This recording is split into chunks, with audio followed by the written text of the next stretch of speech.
Assalomu alaykum aziz dindoshim.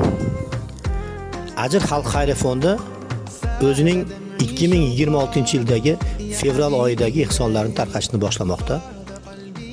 Alloh taolaga ham ehson qilishimizga o'z hissasini qo'shgan birodarlarimizga xonadoniga tinchlik, omonlik, xotirjamlik, ishlariga rivoj, fayz, barokat bergan bo'lsin.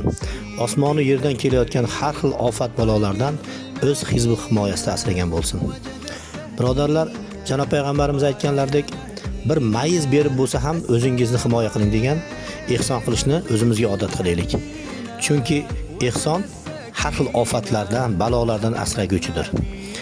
Mana 55 xo'jalikka ehson tarqatadigan bo'lsak, o'zingizni hech bo'lmaganda bir quti gugurt bilan ham ehson qilib ko'ring. Bora Alloh taolaga ham berguvchi qo'lni suyadi, yana unga yuqtiradi. Gugurt berganingizdan keyin sovun berishga o'tasiz. Sekin-sekin Alloh taolaga ham o'rnini to'ldirishni boshlaydi. Shunday qilib farzandlarimizni tarbiyalaylik. Faqat berguvchi qo'l olguvchi qo'ldan doim ustundir. Bismillahirrohmanirrohim. Assalomu alaykum birodarlar. Inshaalloh Allohning yordami bilan Ajr xalq xayri fondi navbatdagi ehsonni tayyorladi. Inshaalloh muhtoj insonlarimizga tarqatish oldida turibmiz. Avvalambor shu ehsonni berishlikka sababchi bo'lgan insonlarga Alloh taolaga ham nimaiki niyatlari bo'lsa, niyatlariga yetsin.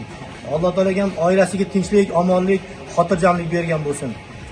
Shulardan ulgu olib, qolgan insonlar ham yaxshi yomon kunlarda shuni ehson qilishlariga nasib ro'za aylagan bo'lsin. Alloh taolo nimaiki shar'iy maqsadlarimiz bo'lsa, maqsadlarimizni Alloh bergan bo'lsin.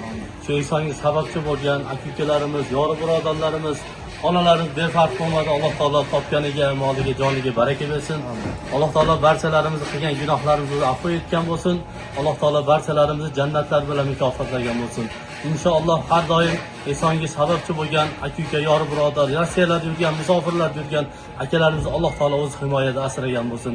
Va sallallohu taala xayr xalqi Muhammad va ala alihi va ashabi ajmain bi rahmatika ya robbal alamin.